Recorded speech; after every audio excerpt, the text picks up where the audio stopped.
Masih di seputar menu, kita akan main-main lagi di sini. Yang pertama, kalau teman-teman mau bikin menunya atau logonya di sebelah kanan, berarti yang kita float ke kanan tinggal bagian logonya, jangan bingung. Ya, karena kita udah tahu fungsinya dia akan ke kanan seperti ini. Jadi sangat simpel untuk mengubah posisi logonya dan menunya untuk ditukar. Dan selain itu kita juga pakai di sini material font di salah satu tag i-nya tadi mana. Ini dia, kita pakai material icons. Kalau teman-teman mau explore lebih banyak icons, kita bisa lihat di sini ada banyak banget di desaingoogle.com/icons. Misalnya teman-teman mau pakai kita akan bikin menu drop down. Jadi kalau kita cari arrow di sini, nah ini dia, misalnya saya mau pakai bagian ini, kita tinggal klik, akan muncul pop up di bagian di sini ada beberapa pilihan. Klik yang bagian icon font, akan muncul cara untuk pakai dia di sini. Saya akan copy paste bagian pertama. Jadi kalau saya bikin satu menu lagi di sini, namanya menu drop down, dan dia kita selipkan di dalam tag linknya. Tentu bukan hanya pada mobile, karena kita baru pada mobile di sini. Saya akan copy paste pada menu aslinya. Nah, kalau kita lihat sekarang bagian drop down ini kita punya sebenarnya, cuma dia ukurannya kecil banget, maka dia akan nyelip-nyelip di sampingnya.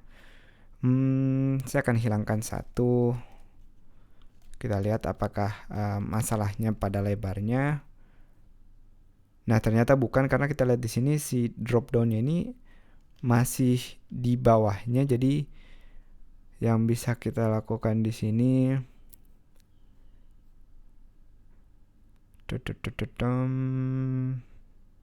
kita bikin dia float right harusnya.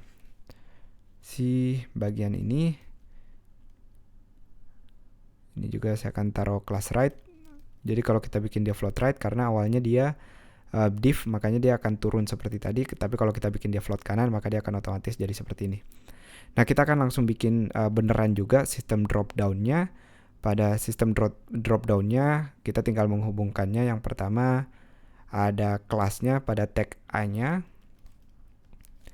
Kelasnya kita bikin dia jadi drop down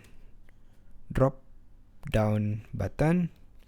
Lalu data activates sama seperti sebelumnya, untuk menghubungkan dengan yang kita klik nanti adalah drop down 1 misalnya. Berarti kita tinggal bikin menu drop down-nya sekarang di luar nav-nya aja. Di sini saya akan kasih menu drop down 1. UL ID-nya harus sama dengan data activates-nya, yaitu drop down 1. Dan untuk kelasnya adalah konten dari drop down-nya. Jadi kalau tadi tombol drop down-nya atau drop down button, sekarang adalah drop down konten sebagai kontennya. Nah, teman-teman bebas ngasih link apa aja di sini. Misalnya karena kita pada menu drop down, saya akan kasih kontak misalnya.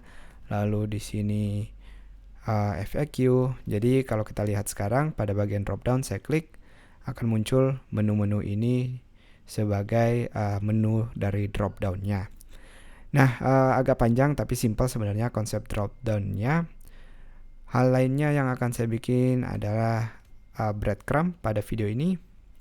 Saya akan kasih tag break dulu biar ada jarak dikit sebelum gambarnya. Untuk membuat breadcrumb juga nggak kalah simple, juga membutuhkan tag nav, dan kita akan butuh div juga yang kita kasih di dalam kelas nav wrapper. Dan yang kita butuhkan, kita bikin dia di dalam kolom. Kita kasih dia nggak mau div call, dia di dalam kelas tentunya S12 untuk full lebarnya. Dan anggap kita berada sekarang di CSS-nya, jadi saya tinggal kasih ref. Kelasnya harus breadcrumb semua, berapapun breadcrumb-nya. Buat yang belum tahu breadcrumb, ini navigasi kalau kita ada di halaman tertentu. Jadi kita ngelihat kita nyampainya dari mana aja. Misalnya saya akan ngambil dari kelas, lalu kita sampai di CSS sekarang. Nah, teman-teman akan lihat karena dia nav wrapper, maka dia akan stylenya juga sama seperti navigasinya seperti ini. Tentu kita bisa ngatur lebih detail tinggi dan lebarnya, tapi teman-teman lihat di sini kita punya breadcrumb-nya, dia otomatis ngasih tanda arrow berapapun yang kita tambahkan di sini kelas front end. Nah, katanya breadcrumb ini bagus buat SEO, jadi teman-teman bisa praktekin untuk front end-nya seperti ini. Ini untuk breadcrumb-nya tadi. Kalau nggak ada kesalahan sejauh ini, sampai sini aja. Kita akan lihat bagian-bagian lainnya di video berikutnya.